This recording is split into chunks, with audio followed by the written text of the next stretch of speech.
Thank you, everyone. I especially thank Sage Group and Sagar Institute of Research and Technology, Pharmacy Bhopal, and special thanks to CMD of Sage Group, Sanjeev Agrawal, and Miss Shivani Agrawal, who is the Executive Director of Sage Group. And I also thank Dr. Surendra Jain, the Director SIRTP, and especially the coordinator of this program, Miss Priyanka Rathore Madam and Miss Surbhi Jain. So thank you so much. Ma'am, sorry to interrupt you. I just want to make a brief introduction about yours between our audience. So, ma'am, please permit me. Yeah, sure, sure. Okay, thank you, ma'am. Okay. So, before moving forward, I would like to welcome all the participants in day 4 of AICT sponsored online short-term training program on the topic interplay between health, well-being, environment, and community pharmacy.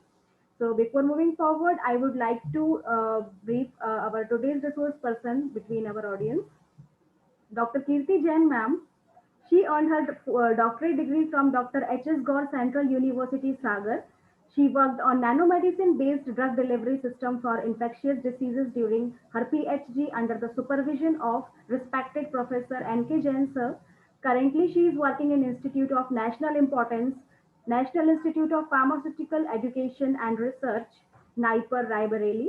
Dr. Jain has supervised MPharm and PharmD students for their research work, which has been published in quality journals with good impact factor. She is author of more than 60 international manuscripts in peer-reviewed high-impact journals, including publications in Progress in Polymer Science, in Biomaterial Drug Discovery Today, Nanomedicine Current Opinion in Pharmacology, Antimicrobial Agents and Chemotherapy, and other high-impact factor journals. Her review article entitled Dendrimer Toxicity Like Meet the Challenge and Dendrimer as a Nanocarrier in Drug Delivery, published in International Journals of Pharmaceutics and Progress in Polymer Science, respectively, with listed in top 25 articles. She has edited two books with international publishers, Elsewhere and CRC Press, and authorized about 2 dozen of book chapters with international publishers. Recently, she has been awarded with one of the prestigious awards in the field of biomedical research, ICMR Shakuntala Amirchand Award in 2019, declared in December 2020. She has also been awarded with Most Innovative Idea Award by International Agency at Delhi Impact Week 2019, Best Research Presentation Award in International Conference like NIPICON 2014, International Science Congress 12, APTI Jaipur 2018, SPER Bangkok 2019, and so on.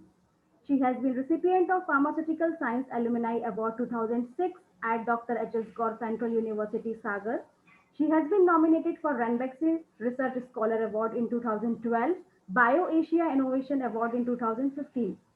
She has been recipient of research fellowships including SERP Postdoctorate Fellowship, Senior Research Fellowship CSIR, Junior Research Fellowship UGC, Fellowship for Training of Young Scientists MPCST, Travel Grant Award INSA, and International Travel Fellowship ICMR and DBT. She has been invited to present her research work at several national and international conferences, and she holds two patents for her credit and also designed 7 modules for EPG Pathshala program. She also served as a reviewer and editor for many prestigious international journals of high repute.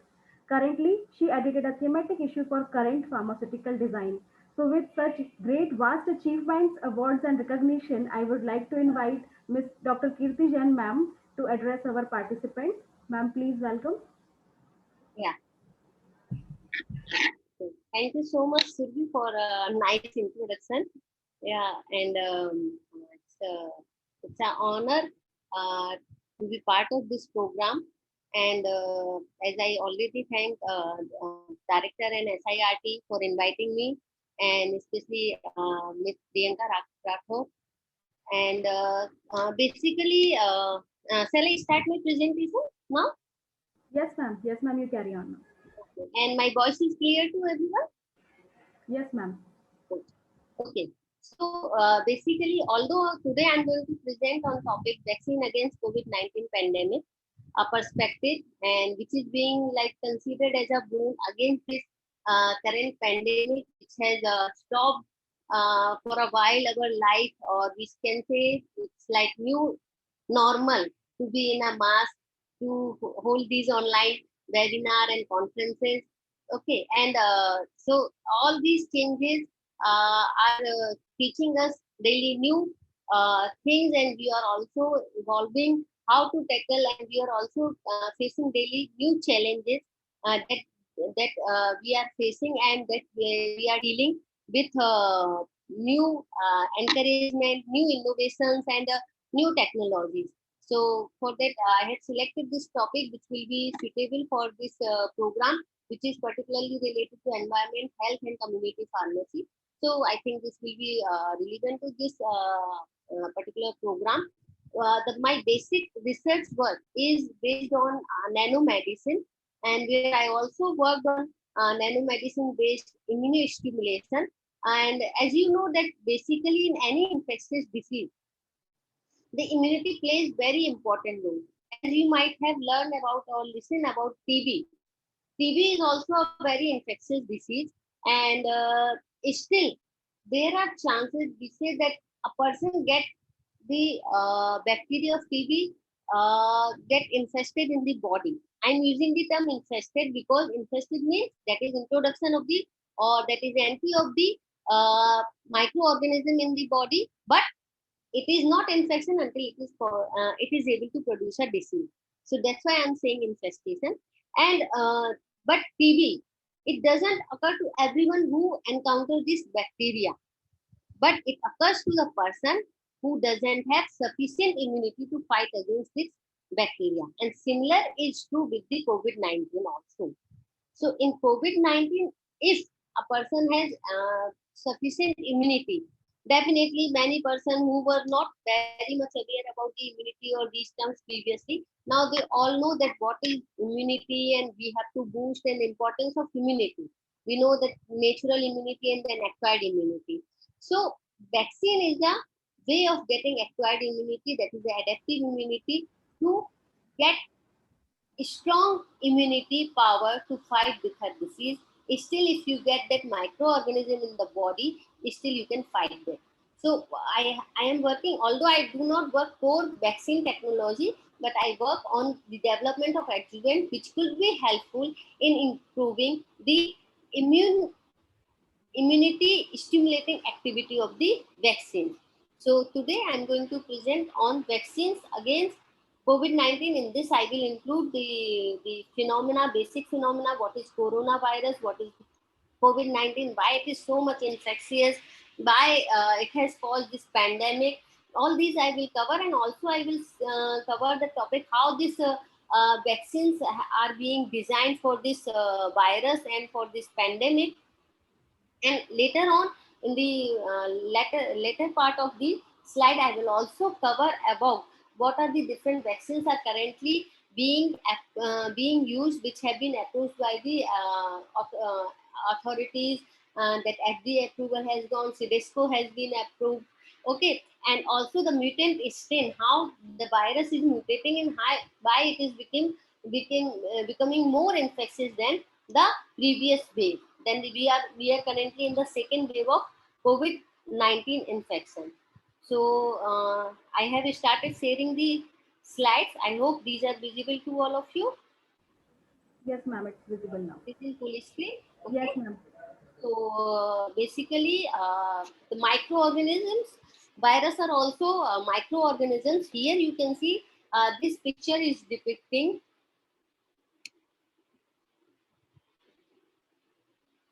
I'm switching off the video to better connectivity. I hope that will be fine. Sure, ma'am, no problem, no Yeah. problem. So so this slide is showing the relative sizes of the various microscopic and non-microscopic objectives. You can see here from atoms to fluorine, protein, poliovirus, then also other microorganisms like flu virus, then also cell organelle, mitochondria, red blood cells, animal cell, plant cell, then human egg and frog egg. Here you can see how the size range is for these different microscopic and non-microscopic objects. Here you can see this is the polio virus, which has the size in about 20-30 nanometer. Then you can see flu virus, which has size about 100 nanometer.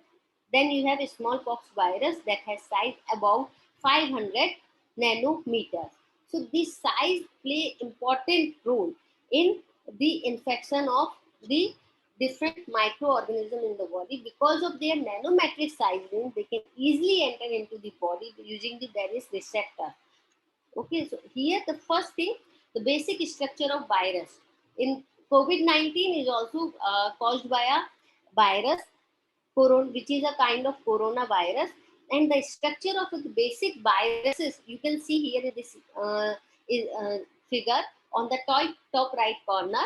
Here you can see in a virus structure, it is the simplest structure for a living being or living microorganisms. Here you can see there is only basically three main components in this structure. One is nucleic acid, genome, which could be RNA and DNA in the case of viruses, which is an exception, because in all the other microorganisms you can see that they will be like DNA, but here in this viruses you can have both kind of genome, DNA or RNA. And this COVID, the problem with this COVID-19 virus is that it is a RNA virus. And that's why we need RT-PCR to test its presence in the human, whether the person has got infected with this virus or not. And for that you need RT-PCR, because only RT-PCR can multiply this RNA into multiple copies, and that can be converted with the help of RT-PCR into DNA, and then multiple copies can be amplified in a sufficient quantity to be detected by any technology. So here you can see the basic structure of viruses include the nucleic acid, that is also known as genome, and here you can see there is a capsid containing this genome or nucleic acid, and there is an envelope. This envelope is mainly formed by the protein, and you must be learning about this spike protein in the case of COVID-19 viruses, and which is also playing important role in its mutation, and also it is also playing important role in developing the vaccines also. So viruses are basically acellular microorganisms, which means they are not composed of cells. You can see here there is no cellular structure is there. Then the virus consists of protein and genetic material, either DNA or RNA. Never will be the both of them will present in a virus. The virus will have either DNA or RNA. If it has RNA, then it will not have DNA, and if it has DNA, then it will not have RNA. And these DNA and RNA are inert outside of the host organism. It means it can't multiply outside the host organism. So if it is on a surface, it can't multiply. It will multiply only in the living host. By incorporating themselves into a host cell, viruses are able to co-opt the host cellular mechanism. It means they use host cellular mechanism to multiply and infect other host and host cells. And with this COVID-19 virus, the problem is that it has large infectivity, means it can infect many persons as compared to other diseases, other microorganisms. And it can infect, viruses can infect all types of cells, human cells to the cells of microorganisms. You must have learned about the bacteriophages. Bacteriophages are the viruses that can infect the bacteria. And the last point, in humans, viruses are responsible for numerous diseases, from common cold to deadly Ebola, and recently the COVID-19 pandemic. And also there are viruses which do not cause any disease. Now the coronavirus is a group of related RNA viruses. These are non-segmented single-stranded, they have non-segmented single-stranded RNA genome. And here you can see it can cause diseases in mammals and birds.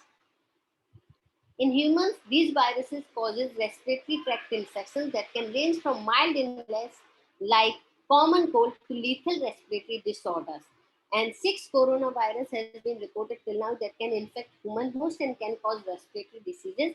And among them, we have SARS-CoV, MERS-CoV, and now the SARS-CoV-2, which is responsible for the COVID-19 pandemic. Here you can see what is SARS-CoV. It is severe acute respiratory syndrome coronavirus, and MERS-CoV that is Middle East Respiratory Syndrome coronavirus. These are the infections that has occurred previously due to coronaviruses before this COVID-19 pandemic. And there is no vaccine. It is like until 2020 we didn't have, but now we have vaccines again. Means before there was not, but now we have designed the vaccines, and now some of them have also been approved. Some of them are in the pipeline. And the pathogen got this name corona due to the spiky crown in their structure. You can see on the top right corner in this structure there are spike proteins. This spiky crown has given it the name coronaviruses. Here you can see on the right side, you can see the taxonomical classification of this virus. They belong to kingdom Orthonobiri, then phylum Pseudoviricota, and then order. Then you can see here in family it is a Coronaviridae. And if we consider about particularly this SARS-CoV-2, it belongs to subfamily Orthocoronavirinae. In this, the beta coronavirus is the genera to which this SARS-CoV-2 belongs. So here, this is the structure of coronavirus in a detail. Here you can see again there will be the nucleic acid, the genome. Here you can see this is the enclosing nucleocapsid protein, which is enclosing RNA. It is a RNA virus.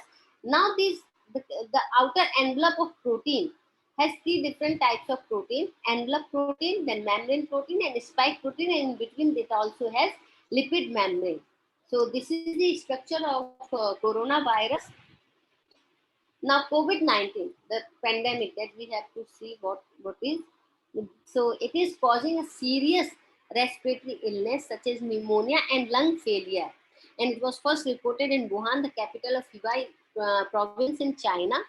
And the analysis of viral genome has shown this is phylogenetically close to the severe acute respiratory syndrome SARS-CoV, which caused the viral outbreak in 2002. So this SARS-CoV has already caused the viral outbreak in 2002, but it was not a pandemic, it was only epidemic.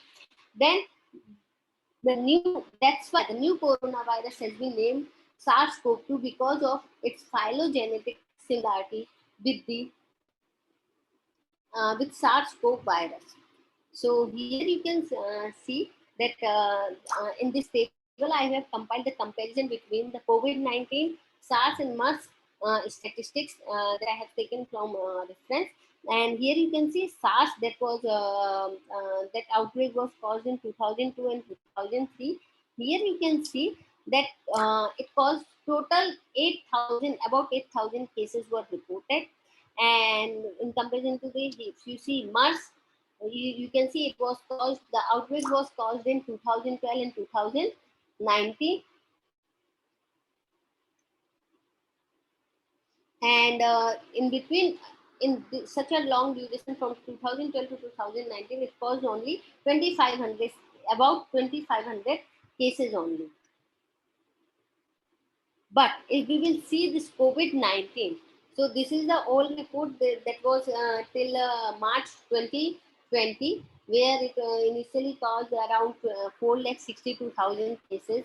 But this is the today's statistics. Till now, this is I have taken in the morning, that till now we have how many coronavirus cases. That you can see in this slide, that we have approximately 150 million cases of coronavirus, which is too much, and about 3 million deaths due to this COVID-19 diseases. Here you can also see the statistics on the second number for India, the total cases. There is what is the number of total deaths, and you can also see the 8,000 cases has been reported in last 24 hours. And that's really, we can see this is really a critical situation, and this is only because of the high infectivity of this virus.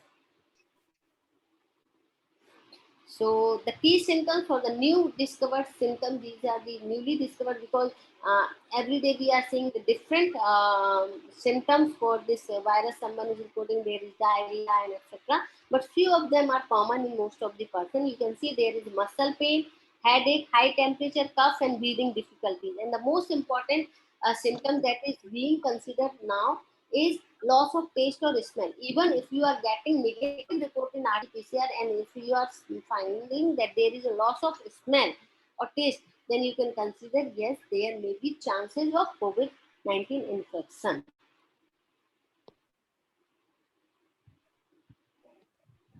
Then this is the time period for which living that coronavirus could be live on the surface or different surfaces, including papers on which it could be live for 3 hours. It means for how much time period it could be in a stage that can infect any host. And you can see the most the greatest largest time period for which it could be infective, that is outside of the surgical mask. Remember, on these surfaces, this is the time period that is showing for how much time it could be active on a non-living surface, but here it will not multiply. It will multiply only in its living host only. And here you can see the virus mode of transmission. You can see now we are considering it is airborne, and it can also be could be airborne to susceptible individuals. So you can see what could be the different mode of transmission. As a droplet, it may go to the susceptible individual and it can infect. From infected, then if there may be the direct transmission of droplets, and there could be the airborne one will be the smaller droplets, and the direct, that is for the distance. That's why we are saying now that you have to maintain at least that 2 गज की दूरी है जरूरी, or the 6 feet distance has to be maintained. So this is because so that at least you could not have direct transmission. And also the infection depends on the virus load and the duration for which you have remained in the contact with the infected person. So that virus load is very important. You must be learning about that CT value is important, because in this CT value you can get how much viral load is there in individual and how much infective is this. So these are the different mode of transmission.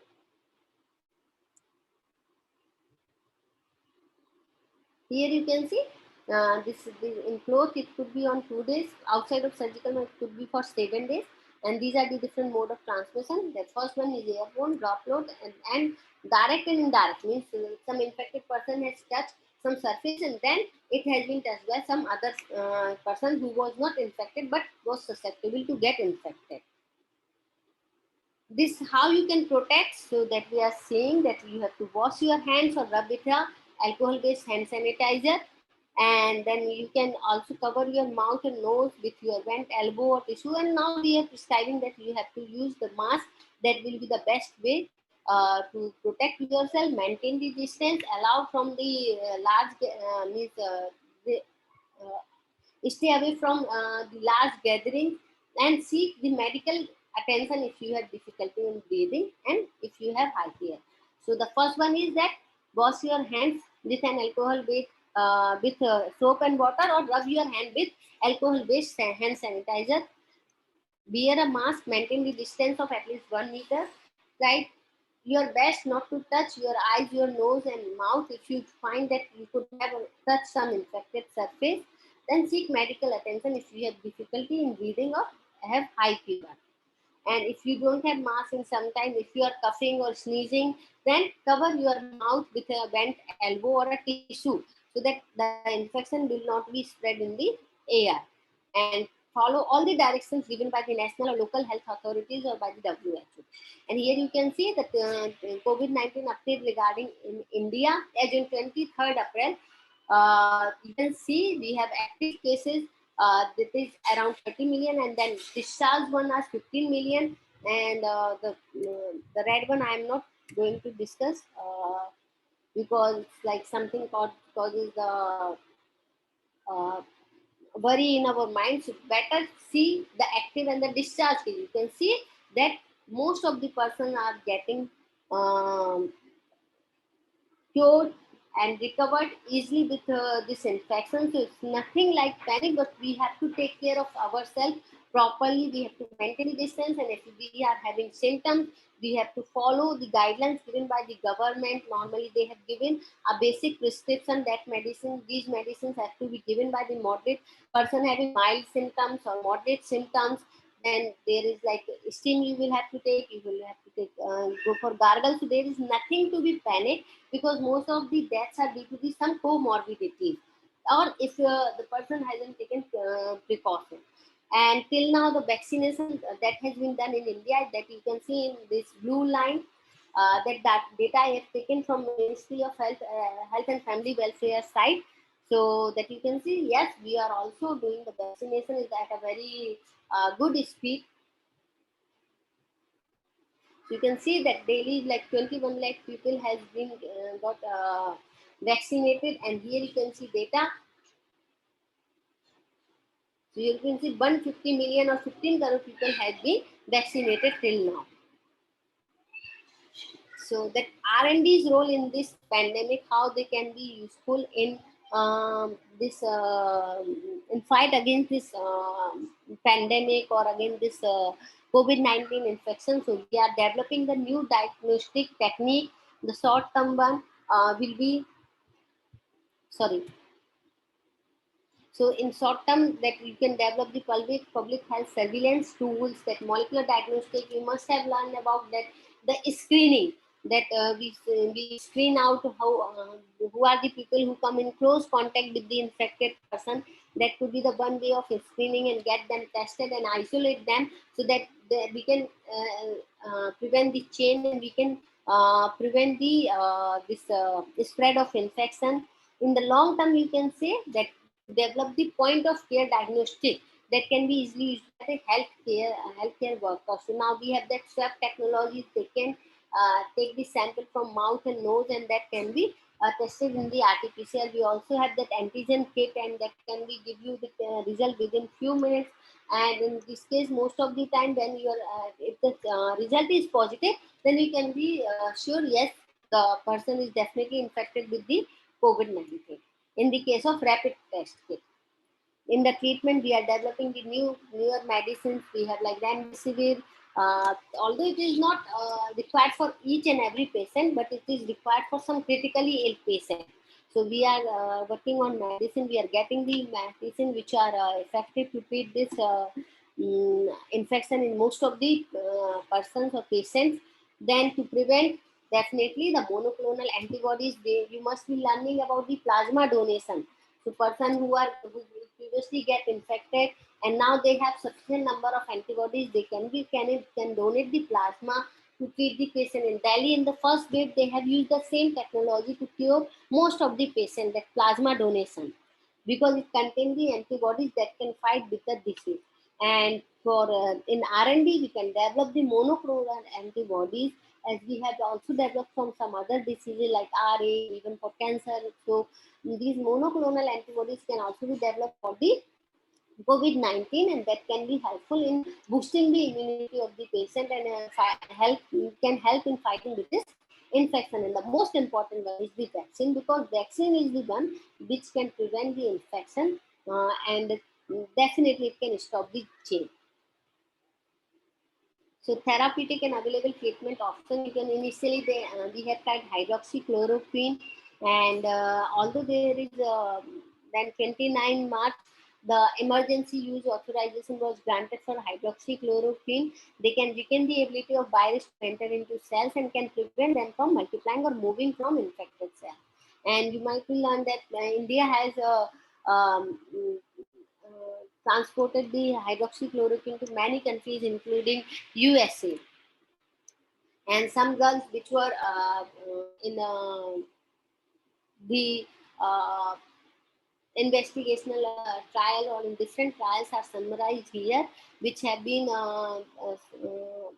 one of them, this tocilizumab, has already got approval for the treatment of COVID-19 infection. And although the supply of tocilizumab is presently really hindered in India, and supply is the only important, even don't know when they will get the supply of new stock. But hopefully it will come soon, and will be helpful in some cases of some very critically ill patients. So now we'll come to the main topic, that is vaccine. So vaccines are basically the biological preparation which are given to provide immunity from a disease. And here you can see vaccine uses different variety of substances ranging from dead microorganisms to genetically engineered antigens that can be used to defend the body against the potentially harmful microorganism. And similarly, we are using different techniques to develop the COVID-19 vaccine. And in third one, you can see they could be the vaccine may contain the live attenuated. Here, the attenuated word is very important because it's a attenuated live, like in the case of BCG, you can see, and BCG vaccine, which is used for tuberculosis. Then killed microorganism may also be used to prepare the vaccine, or the parts of products like S1 protein is being used for COVID-19 to prepare the vaccine.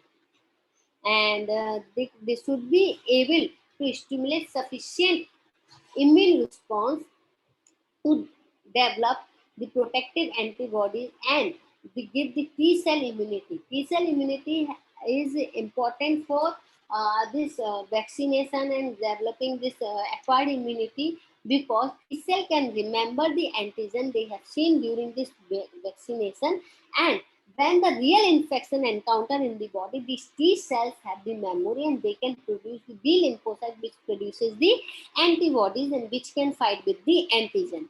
So similarly, in the case of viral vaccine, there should be the titer, there should be the vaccine should be able to stimulate the high titer of neutralizing antibodies so that it can fight with the viruses infested into the bodies. So here you can see the last point, the vaccination is the immunization against infectious disease through the administration of vaccine for the production of active immunity in humans or other animals. So the different vaccines that have been used to develop the vaccine against COVID-19 infection, and each type is designed to teach the immune system how to fight the infection, how to fight with the microorganism, or how to fight with this virus which can cause this infection. So when scientists create vaccine, they consider some important points, that how the immune system respond to the microorganism or the pathogen. I should use the more appropriate term will be pathogen. Who needs to be vaccinated against this pathogen, and what could be the best technology or approach to create the vaccine. So these three are the important criteria that scientists first consider in developing the or designing the vaccine. So viral vaccine, you can see the example. They may be like containing inactivated viruses or attenuated viruses, like in the case of MMR, or inactivated kill viral vaccines containing viruses could lose their could be used to make the virus lost its ability to replicate, and that's why it then cannot cause the disease. So here you can see that in the case of inactivated or in the killed viral vaccine, there is virus present, but it has lost its ability to replicate, and also that's why it cannot cause disease. So here you can see the different approaches for viral vaccine. You can use the whole virus, but there will be the problem of like denaturation, contamination, even maybe. Although you will get the strong immune response, but these problems are very important, that include the denaturation and contamination, and there is also high chances of reversion to pathogenic form. So that's why we normally avoid this complete viral, avoid this vaccine based on the complete viral particle. So basically, we prefer the subunit vaccine where there is no risk of infection, because these are the subunits. Here you can see these are the subunits are only which are being used to show like a picture to the immune system of our body. These are the pathogens, and you have to just act against them and just kill them and don't allow them to replicate. So that you can do by showing only a small part of that virus or the pathogen to the immune system, and that's why there is no risk, because they are only small part, not the whole pathogenic microorganism. They are safe to administer in immunocompromised patient. Then but in this case, in comparison to whole viral vaccine, you will get the poor cellular immune response, and that's why in the current COVID-19 vaccine that we are using, like Covaxin is there, Covishield is there. Now now we have to give two doses, first doses and the booster dose, to further boost the immune response. So this is because they are the subunit vaccine, and the next one is nanoparticle vaccine.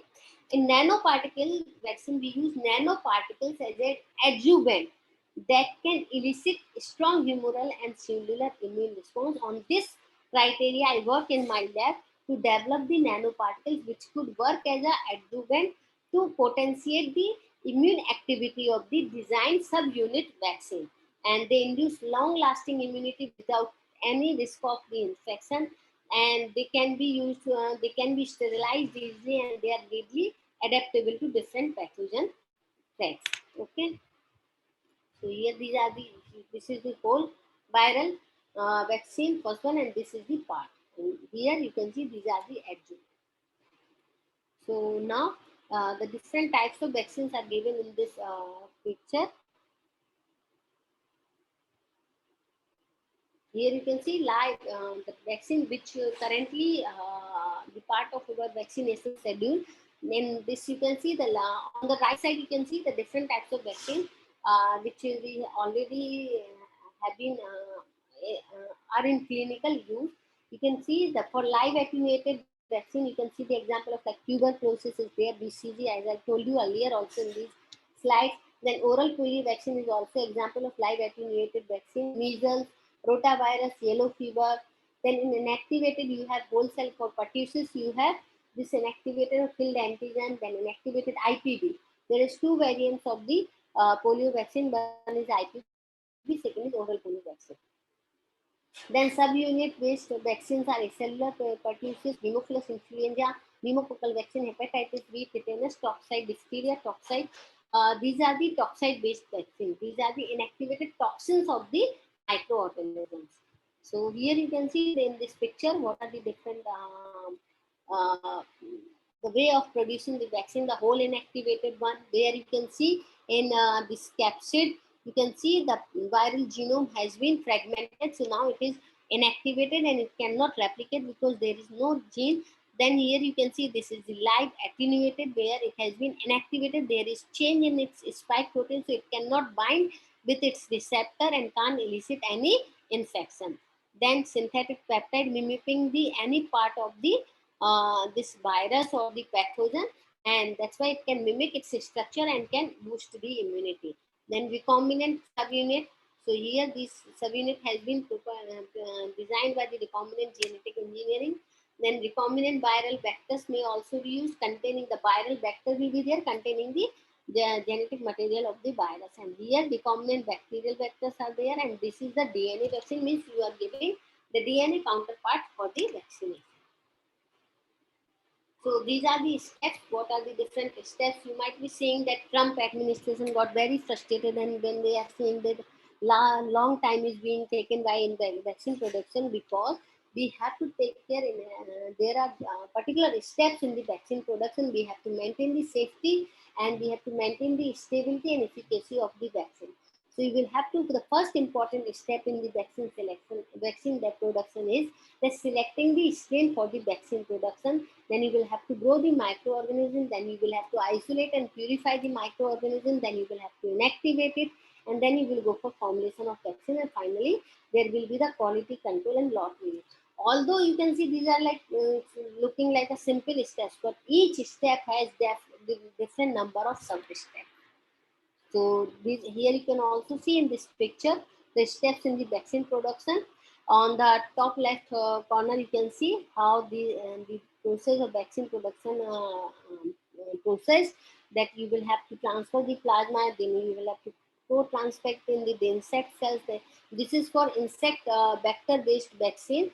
Here you can see this is the process for producing the vaccine. Whereas for large scale manufacturing, you can see on the top, sorry, on the right side, what are the different steps that will include the cell culture, harvesting, then purification, inactivation, then balance assembly. Then you will have to go for formulation. Sometimes we use an adjuvant with the vaccine. Then it will have to fill in the vials, and freeze drying will be there. Sterilization will be there. Then packaging, batch release, and transport. So these are the steps in the vaccine production.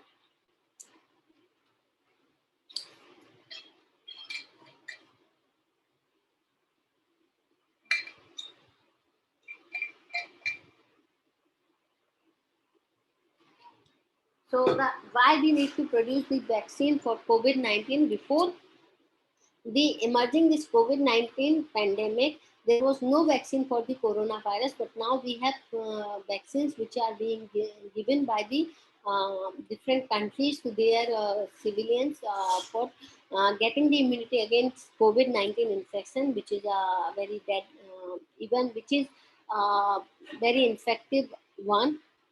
So why we need to develop this vaccine? Because it is the most effective strategy, and it could be the best hope for ending this pandemic. And this vaccine will be helpful in preventing the coronavirus disease, and it will be the most important. It is the most important hope in ending this pandemic. It should be cost effective. It should reduce the morbidity and mortality, and with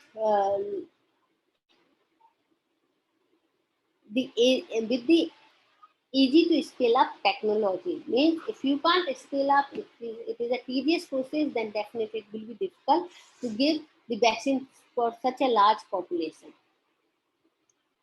So in research, you can see the vaccine that have been developed on the basis of the past research on SARS and MERS virus, for which already the work on vaccine was going on. In the third point, you can see that coronavirus have a spike-like structure on their surface, and this S protein attaches to the surface of human cell. So if a vaccine that is targeting this protein could definitely prevent it from binding to human cells and can stop the virus from reproducing, and in this way you can stimulate the immunity of the host against this virus. So now the replication is important. Coronaviruses are enveloped positive sense single strand RNA virus that we have also seen in the initial slides. It has 8 to 10 ORFs, that is open reading frame, which could be translated into polyprotein 1A and PP1AB, which are processed by the viral proteases to produce the 16 non-structural proteins containing RNA-dependent polymerase enzyme. This polymerase enzyme is important for the replication of RNA, and this transcription leads to the minus strand tempted by RD, RDP, and during replication, you can there will be multiple RNA sequences will be produced, and then there will be translation of the accessory and structural proteins from the downstream ORF. So the important proteins in the structure of COVID-19 virus are spike protein, envelope protein, membrane protein, and nucleocapsid protein, which are being translated from the viral RNA, which is replicated in the replication cycle. So here you can see how this SARS-CoV-2 bind with the surface of the means human skin, or the we can say that mucociliary surface, and here there is ACE2 receptor by which it binds on the surface, and that's why you may be knowing that ACE2 receptors are already overexpressed in the diabetic patients and patient with the hypertension, and that's why this virus is more deadly in such cases. And it can also be directly taken by the endocytosis. Here you can see on the left picture that on the left side, it can be taken up by the ACE2 receptors and also by endocytosis. But the chances of getting infection is more in the case of ACE2 receptors, because it will increase the speed of entry of the virus into the body. And here you can see, this is on the right side, you can see the way by which the SMERS-CoV can get inside the body. So here this can get into the host cell by this endocytosis process. Now current status. Uh, So here you can see that in first point that over the past 2 decades, 3 human coronaviruses, SARS-CoV, MERS-CoV, and SARS-CoV-2 has emerged worldwide and has caused considerable threat to the global health. And although we have few approved vaccines, but still the problem is there. We are seeing that a lot of problem currently being faced in India regarding oxygen supply, regarding supply of medicine. Also, some fraud people are also causing a lot of problem. So here the vaccine could be the only hope which could help us in getting the out of this serious pandemic. And in third one, you can see the S protein of human infectious coronaviruses recognizes various host receptors, including ACE2, APN, and DPP4. So this SARS-CoV-2 and SARS-CoV uses ACE2 receptor particularly in the case of SARS-CoV-2 and SARS-CoV virus. And the S1 subunit of S protein contains a receptor binding domain, and this S2 subunit is necessary for membrane fusion between host cells and viruses. So this S spike protein has two subunits. S1, it contains the RBD, means this is the protein which binds with the ACE2 receptor, and S2 facilitates the infusion fusion with the between the host cell and the viruses. So in the next slides, we will describe about the vaccine development status. This is the process when the world has started developing the vaccine. This is for last May 2020 when the vaccine production was started. Here you can see the different strategies or stages of development. So they have used the SARS-CoV-2 virus fusion protein spike, that is S protein, then AC receptors to which this S protein binds, and these are the potential, they were considered as potential target for the vaccine. And then it went into the preclinical stage, and these are the different stages that has been passed by these approved vaccine and Covishield, and currently they can be considered like in phase 4 clinical trial. And here you can see phase 1 clinical trial. In this, they have evaluated the vaccine safety and ability to generate immune response. In phase 2, several hundred volunteers were taken, and the safety and efficacy of vaccine were checked. In the phase 3 clinical trial, large scale trial was conducted and to check again the safety and efficacy of the vaccine. So this was the epidemic preparedness innovation. Here you can see on the right side that CEPI calls for, CEPI means that Coalition for Epidemic Preparedness Innovation has given $2 billion help for the development of vaccine, so that the vaccine could come into the market. And you can see that we have few vaccines that are in the market today. Sputnik vaccine is coming to India, so that will also further help in the vaccination program of India against COVID-19. So now the different strategies that has been used to design the vaccine against the COVID-19. I will take in a quick way this one.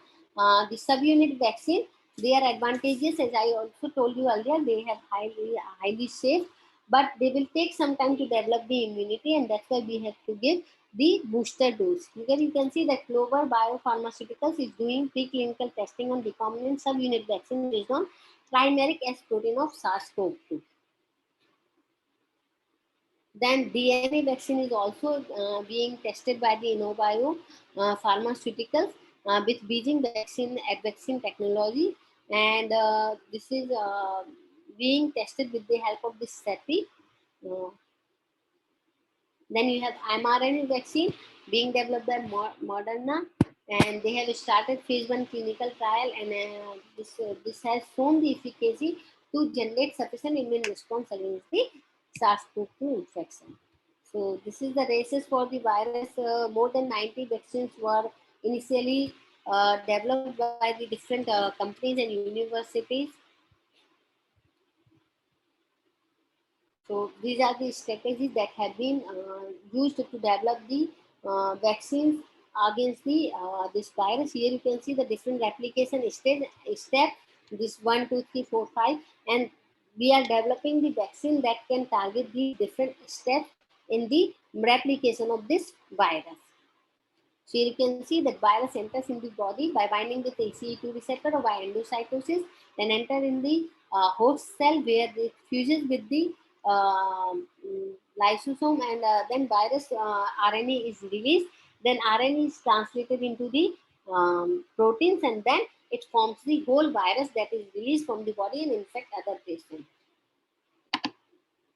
So these are the different proteins. That nucleic acid vaccine were also being developed, viral vector vaccines and protein based vaccines.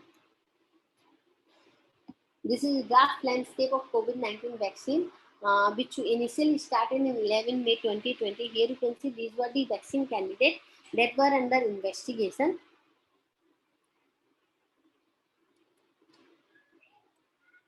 And these were the pipeline, and which vaccine is in which stage, and that is given in this graph. Here you can see that live attenuated vaccine are compiling only the 2%. There is inactivating are also the number. You can see that preclinical, these are the exploratory, that is means there is confirmation of the activity, then unconfirmed means they are in developmental stage, then preclinical and phase 1 clinical trial. So this is the profile according to the country. Here you can see Asia and Australia, how many vaccines are being developed. In China, how many vaccines are being developed by the different industry and the non-profit industry, by public, like in public you can consider like universities, then academics, and then private and industry. So, what are the main challenges that were faced by the company in developing the vaccine against coronavirus? That to ensure the vaccine safety, means it should be safe in human beings. There should be no side effect or no lethal effect of the vaccine. Then it should provide a long-term protection and should be able to protect the older people who are the at higher risk of severe COVID-19 infection. You must have seen in Italy there was a lot of problem due to this pandemic, and a lot of people has lost their life who were older than age 50. So now I will cover this mutation part. And we are seeing that there is a lot of mutant variant, and we are observing that India's vaccine, Covaxin, is helpful in fighting with this mutation part. So here you can see in this picture, initially the all peptides were closed in the spike protein of this virus, and now there is mutation, and you can see on the bottom of this picture there are one open fold, then two open fold, and three open fold. And as these folds are opening, then you can see as per the opening, the likelihood of infection is also increasing. And because this is because this spike protein binds with the receptor from human cells, and that's why this opening is very important and problematic, and then that is also causing the mutation in the virus and causing the infection to spread at a higher speed. These are the recent variants of the spike protein, and the changes mentioned in this table. You can see the mutant strain, that S477N. This is the part of large Melbourne outbreak and some Central European cluster part. Then you can see N439. This is the UK variant. N501. It is a new UK variant. And by 453F, this is the Mink adaptation and part of limited outbreak. Means it has been outbreak only on a limited countries. So now the different discussion on different types of variants. The South African variant B.15351. This is associated with both increased infectivity as well as immune escape. Now, what is this immune escape? Immune escape is that virus can fool the immunity and cannot come in that it can fool the immune system, and immune system will not react against it, and it will consider its own part, and immune response cannot be elicited against this virus. And it carries three novel mutation, E484, N501Y, and K417. So this is the South African variant, and this is the most concerning one, and multiple trials are being reporting that lower efficacy in neutralizing this variant. Then Brazilian variant, you must have learned about this in newspaper. This emerged in Manaus, Brazil. That's why it has been named as Brazilian variant 3.1. And it is also associated with immune escape and increased infectivity. So the most problematic point in this COVID-19 virus is that it has the ability to mutate itself further to increase the infectivity and to escape the immune response. There are 10 key mutations in this virus, and this is detected in Europe and South America, as well as in Japan, Turkey, UK, as well as in India. Then UK variant, this is associated with the 30 to 50% increase in transmission, and it also likely has an increased disease severity and higher viral load upon infection. So this variant has higher ability to produce a severe infection, and this can demonstrate a very uh, low immune escape property, and multiple vaccine manufacturers have assured that their vaccines are safe against this variant. So it is severe, but it has less immune escape property. And in last point, you can see that a sub variant of this variant, that is Bristol variant, is also evolving, and it is showing to be immune evasion, means it can evade the immune response. Now, the Indian variants of the virus, you can see the double mutant variant. You must have learned about in newspaper that double mutant is there, triple mutant, and that's why this virus in second wave is showing more infectivity and spreading at a faster speed. This is because at a faster rate. This is because of this mutation. So, and here you can see there are in double mutant there are two important mutations, L452R and E484Q, and these mutations have been associated with evading the immune system, while L5452R mutation has been associated with the rapid spread of cases. Both the mutations have given the ability to the virus to evade the immune system, means they can fool the immune system, and this L452R has increased the spreading ability.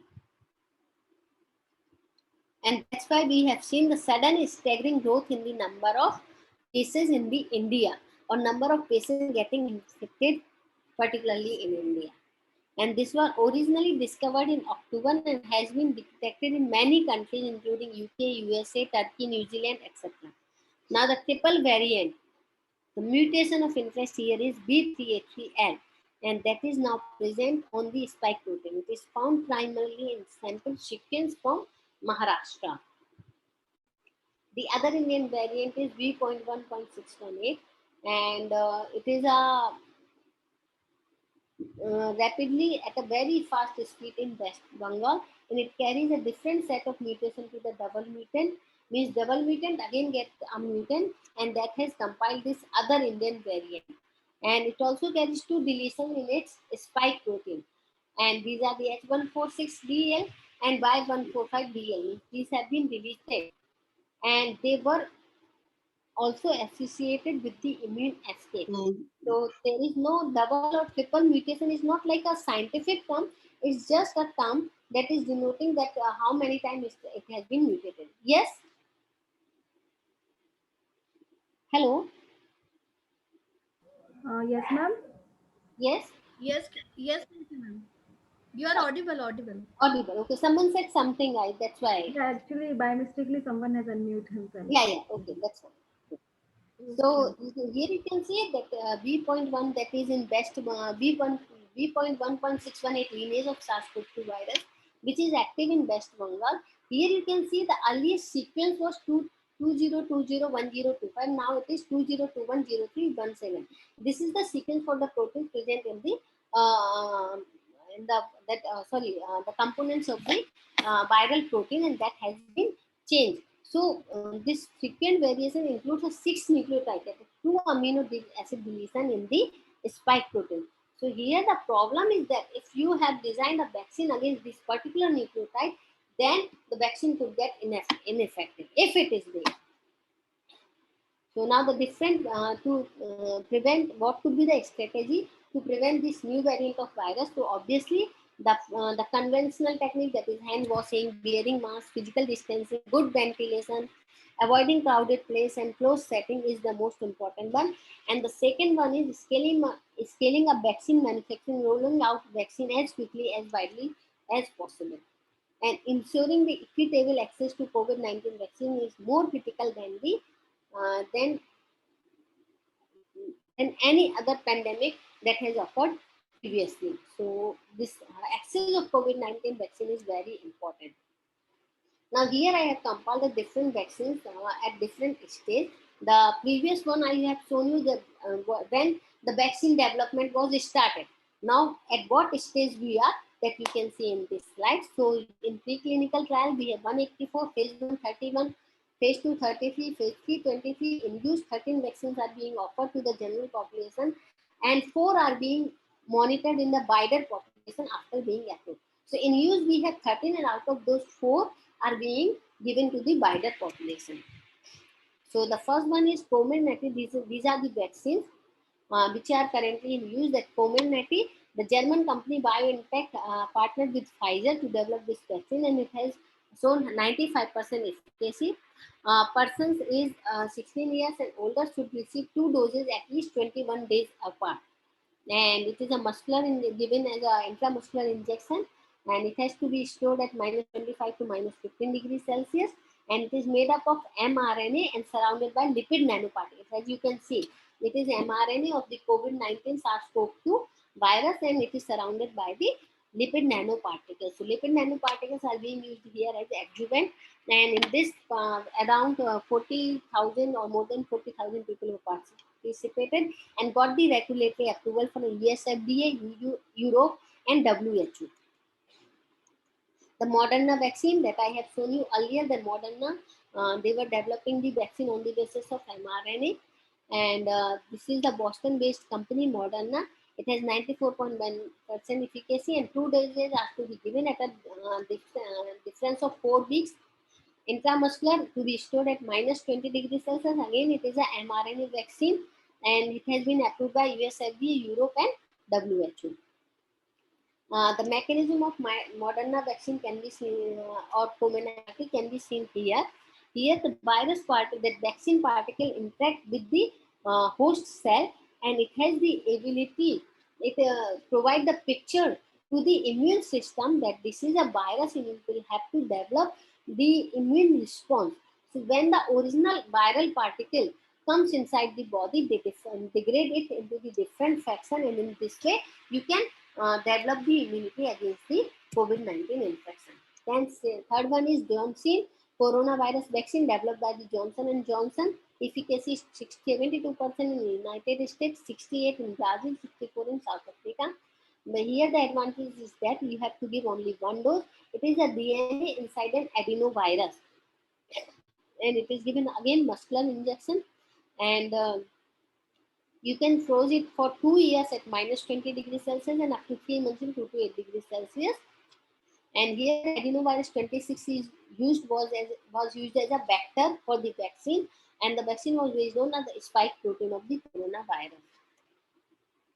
Covishield. This is developed by the Oxford and AstraZeneca with Serum Institute of India, and it has efficacy of 79% against symptomatic coronavirus infection and 100% effective in preventing hospitalization and severe disease. That's why you must be learning in the paper that infection is not becoming severe in the patient, in the person who has received this Covishield vaccine. So you have to give 2 shots at a 2-3 month interval, and muscular injection is being given. It is made up of adenovirus vector technology, and it is harmless, modified version of a common cold virus that usually is spread among chimpanzees, has been used in making this vaccine. And it has got regulatory approval in many countries. Then Sputnik V, that being arrived in India, it has efficacy of 91.6%, and it has been developed by the as a part of Russia's Ministry of Health by Gamaleya Research Institute. 2 doses, 3 weeks apart. Similarly, for Covishield, it is 3 weeks apart. I think there is a typographical error of 3 months. Then it is to be given by muscular injection, and it is combination of 2 adenoviruses, AD5 and AD26, and have regulatory approval in more than 60 countries, including India. For Covishield, the regulatory approval has been given by about 40 countries. And here you can see again the mechanism for this these 3 vaccine, Covishield, Sputnik V, and Janssen COVID. So here the viral vector carries the DNA mimicking the COVID virus is being taken up into these cells, where it gives the picture to the immune cells, and they get the immune activity to fight against the COVID-19 infection. Then Covaxin, the India's first indigenous COVID-19 vaccine developed by the Bharat Biotech with Indian Council of Medical Research (ICMR) and NIV, and it is a whole virion inactivated viro cell derived platform technology, and it is a 2 days dose vaccine with given a minimum difference of 28 days, and it is stored at 2 to 8 degrees Celsius, and it has been approved in more than 40 countries. Here you can see the countries in which it has been approved. Then VVV 154, a novel adenovirus vector intranasal vaccine. So all of them previously that we have discussed, they were the intramuscular. Here this is the nasal vaccine, and it is under preclinical trial. It is the advantage with this one is that it is non-invasive, needle-free administration, and the needle associated risk could be avoided, that is injury and infection, and it could be suitable for children and geriatric patients. So how it has been developed, so that in chimpanzee virus, the adenovirus has been given, and then attenuated this adenoviral vector has been designed, and then in this genetically engineered DNA has been inserted, and gene sequences and gene coding has given you the replica or the something that can replicate and boost the immunity of the host against the COVID-19 is designed. And this is the vaccine drive status that I have taken yesterday. That global total you can see here, and daily dose being administered are more than 20 million, and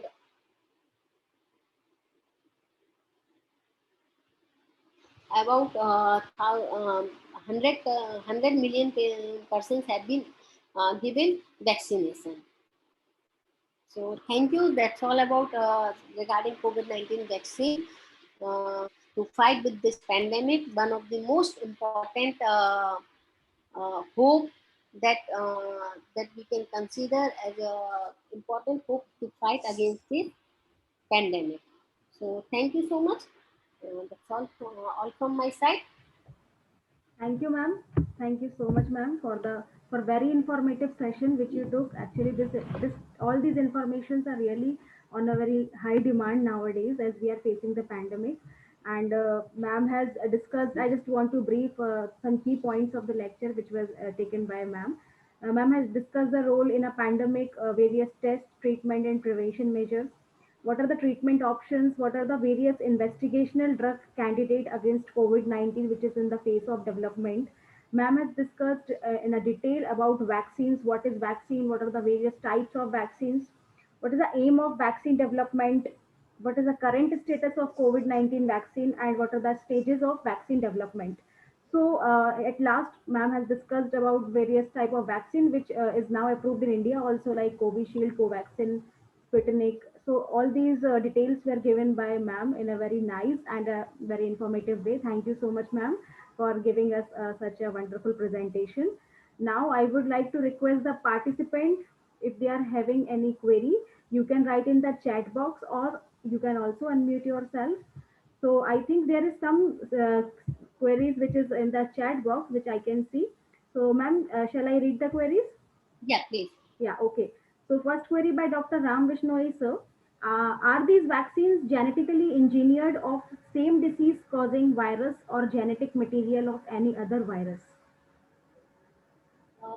Pardon, I can get your Yeah, voice. are these vaccines genetically engineered of same disease causing virus or genetic material of any other virus?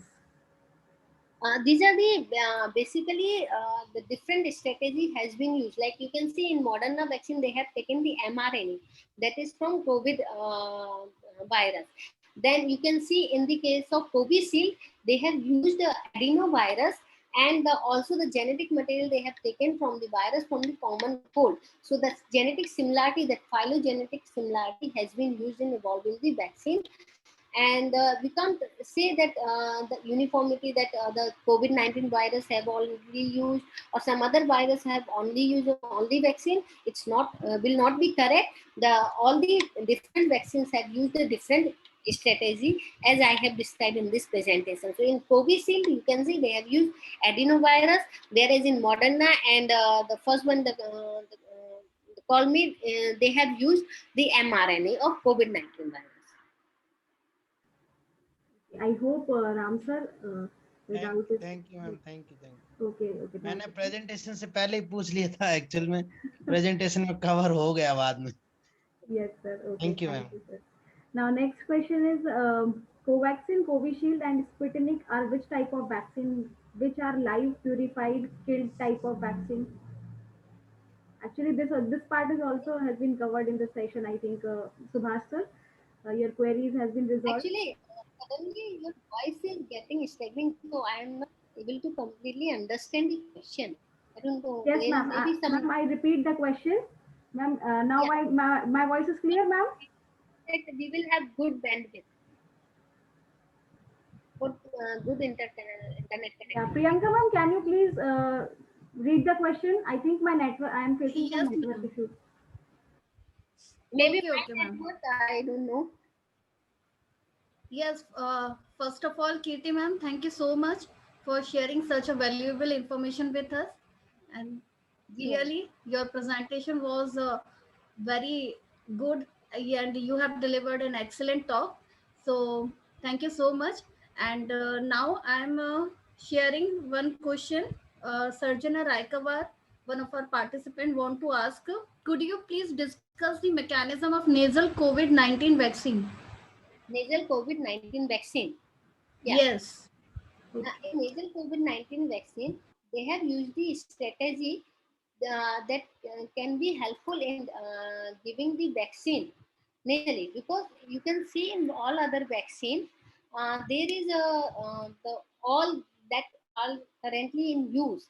They all are based on intramuscular administration, and you know, with intramuscular administration there is always problems, like this is the invasive process by which you will give the vaccine, and if it is a nasal vaccine, then definitely it will be very good for the patients like geriatric patients or pediatric patients. It will be easy to give them.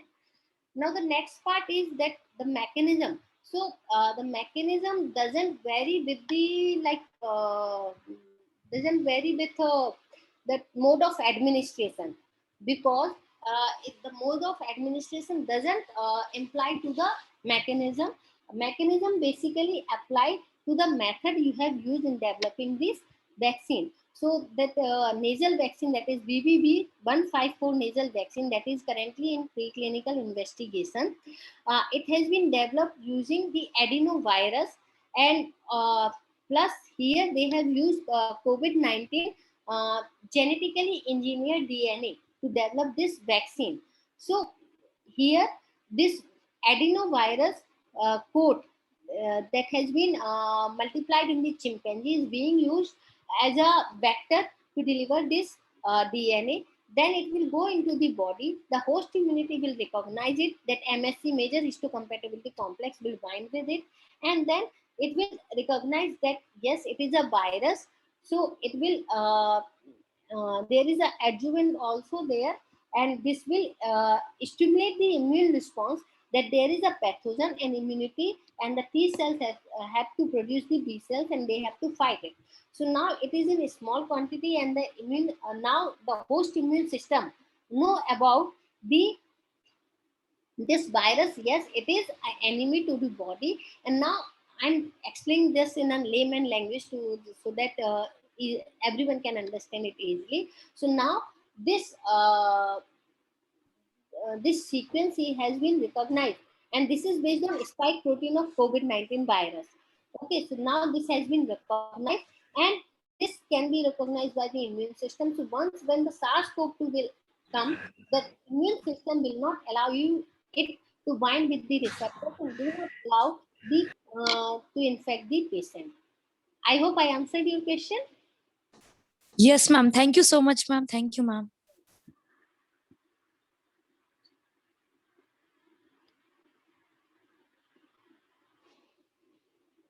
Any more question? Can I ask one question? Yeah, please. Hello, ma'am. Myself, Mr. Pawan Abad. There is sufficient time. I'm head of the Department of Mathusu Institute of Pharmacy, Yeola, Nasik. Okay. Ma'am, you already have discussed or you have presented the very well and depth of regarding this COVID situation. In the second wave, we have seen that the rural area is more affected as compared with the cities or the urban area. So is there any different policy to avoid the spreading, or is there any such a type of, we can say that, guidelines for the people who can transfer this by any mode to this area, or how we can control on this community spread? Yes. Okay. So, what I think this is a like a question could be of debate, because at present we don't have any scientific reason or any conclusive reason why this time it has been spread more in the rural area. In my perspective or in my understanding, I can say that last time when we had this in first wave, we were prepared, we were more cautious regarding this, and we have taken like lockdown was there and no one like the movement was restricted. But this time you can consider like you can remember, before this second wave there was Holi, and also before Holi there was also like other festivals that have been celebrated, some elections were going on, and also some like there were less restrictions. We were like in opening phase from the lockdown, and we can say like we were like completely about, we can say approximately completely open. Even people have stopped wearing masks to that means not that much religiously, and we were having gathering. And now this time the people were moving from one part to the other another part. So that could be the reason, that's why it has also spread in the rural area. Second thing, now the mutation, as we have discussed about the different mutation, like in Indian variants, double variants, there are two mutations, both were responsible for its ability to escape the immunity. Okay, and all the one mutation L452R was responsible for its faster rate of spread. So I think that could be the reason. The mutation is the first reason, and the second reason is this time we haven't stopped the people from going somewhere, or the people were moving due to this festival season. And also to economic, government has also not stopped this thing. And also definitely there are certain other criteria. We were happy that yes, vaccine is coming, so little relaxed, we can say now that when some for example, if we take in the example, if we are getting down from a tree, okay, we have climbed initially and now we are getting, so initially when at a higher height we are more careful, we take care, no, we can means we are afraid of getting of fall. But when we come close to the ground, we get carefree. So I think that could be the reason in this case. Ma'am, do you think that is there any chance of third and fourth or up to the fifth wave of this COVID?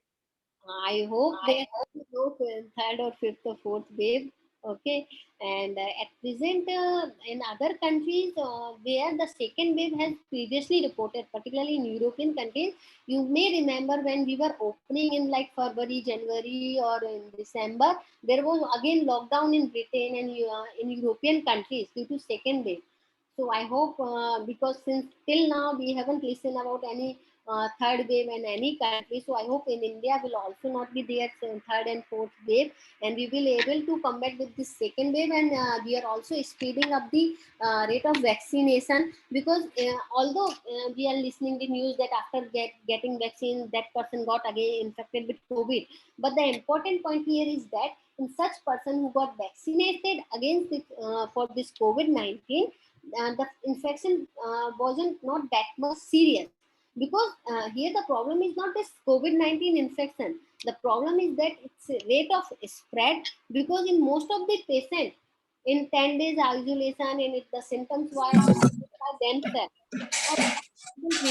home, you can treat the problem is that if it is there is some other problem, some other diseases, comorbidities are more important in this case, or some persons who are more susceptible to this infection.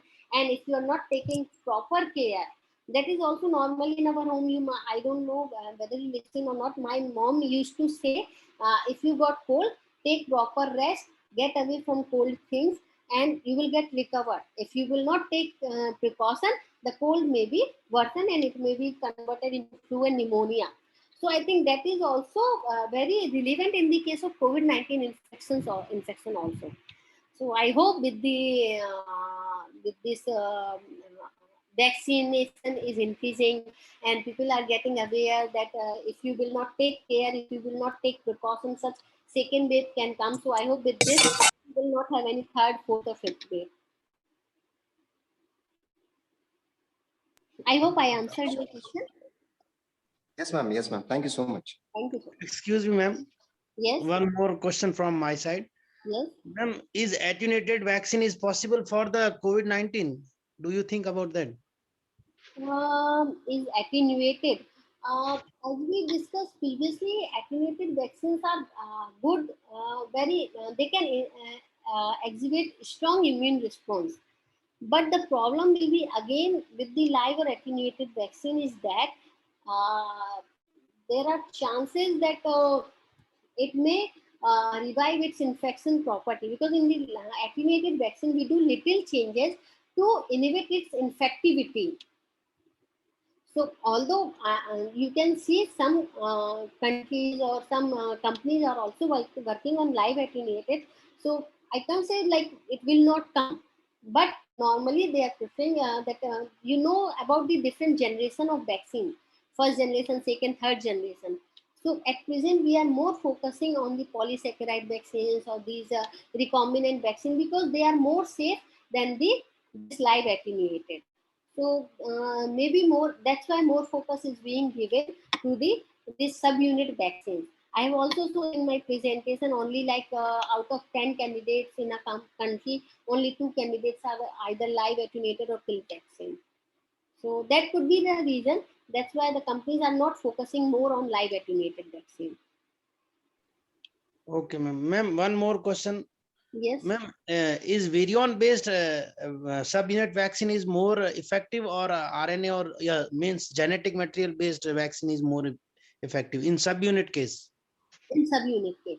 Okay. Yes. So saying Vision or that mRNA based vaccine. So as far as it's not, I will answer this question in regard of all vaccines that are available in market, not only for COVID-19 but also for other diseases. The activity we consider not. I told in my presentation, 3 points are very important in designing any vaccine. The first one is that the strain that you will have to select to design the vaccine. Second is that whether it will be able to stimulate the immune response or not. And third one, whether it will be able to large scale. So, only the strength is not important. The second part is also that if you can replicate it and you can go for large scale production. So in recombinant one, you can have like a vector in which you can propagate the number of this vaccine molecules, and that can go for large scale production. So in my opinion, I think that will be the more important to develop the cost effective vaccine. And also the genetic material is a most important viral, most important critical factor in the microorganism. So I think that must maybe more effective in producing the more strong immune response against this virus, because in the structure, in that outer protein getting mutated again and again. The genetic structure will be same, and that if you are targeting, then it will be more effective against the mutant variant. Yes, ma'am. But in case of mRNA based medicine, that mRNA can be mutated itself inside our body. Then what will happen, ma'am? mRNA mutated inside our body, but this is a mRNA, genetically engineered mRNA that has been synthesized, and normally the mutation that occur, mutation leads to the change in the protein structure, and this protein structure is finally important or responsible for the infectivity of virus. So, if you are getting like vaccinated with mRNA, you have shown the picture of the virus, whether it is mutated or not. Now the immune system has recognized that antigen or that pathogen that can cause the disease. So it will be now the main point that is causing the infection, because you have seen that infection, I have shown in my slides that the stages in the infection of this virus that get in contact with the human cell, then get inside the cell where it is the virus particle is degraded, and then mRNA is the main machinery that opt with the host machinery and multiplicate the mRNA, and then this is used for the translation of the viral protein, and then the whole virus is replicated. So if you are targeting that mRNA and the now immune system know about this mRNA, it can immediately stop its replication, whether it is a mutated one or not. And if you are working on subunit vaccine, it will stop the binding of this virus with the lower and upper respiratory tract, where it is mostly causing the most severe outcome of the diseases. So here it is stopping the virus from binding with the cell receptor and from multiplying. But if these spike protein get mutated, now if your immune system doesn't recognize this mutated spike protein, then it can cause infection. And thank God that the Covaxin, which is the indigenous vaccine, it has shown the activity to against the mutant variation also. Thank you. Yes. Thank you, ma'am. Thank you, ma'am. Thank you very much. Thank you, Dr. Kirti ma'am, for sharing such a valuable information with us, for resolving all the problems or the queries of our participants in a very effective manner. And on the behalf of Sage Group and SIRT Pharmacy, we are sharing with you as a token of appreciation from our side a certificate. Kindly accept this. Yeah, thank you. Thank you. I'm And honored. thank you so much for accepting our invitation, for delivering such an excellent talk. Thank you so much. And in future also, we would like to have you and offline also. Okay, ma'am. Not in online, but offline. Yeah, I We hope. hope, we Kindly- hope, we hope that conditions Yes, come normal, yes. and then we will have you with us in our institute for any expert talk or for any conferences. So thank you so much. बहुत अच्छा लगा इतने time बाद आपको देखकर, और बहुत अच्छा आपने लेक्चर दिया. आगे भी भोपाल में आपको इसके लिए आना पड़ेगा. I love to come Bhopal. One of my favorite city. If someone Okay. asks me where you want to live in India, I will come Bhopal after Indore. I mean, no, after Bhopal, next is Indore. But I'm in Lucknow at present. Okay, so I'm Okay, okay, happy to then. see you after so long. And thank you for giving me this opportunity. Thank you. Thank you so much. Have a good day. So I'm leaving the meeting now. I have actually lecture. Yes, you can. Sure, ma'am. Good day, ma'am. Okay, Thank okay. you. Thank you so much. Bye. So, participants, we will start our next session after 20 minutes at around 12:10, because we are uh,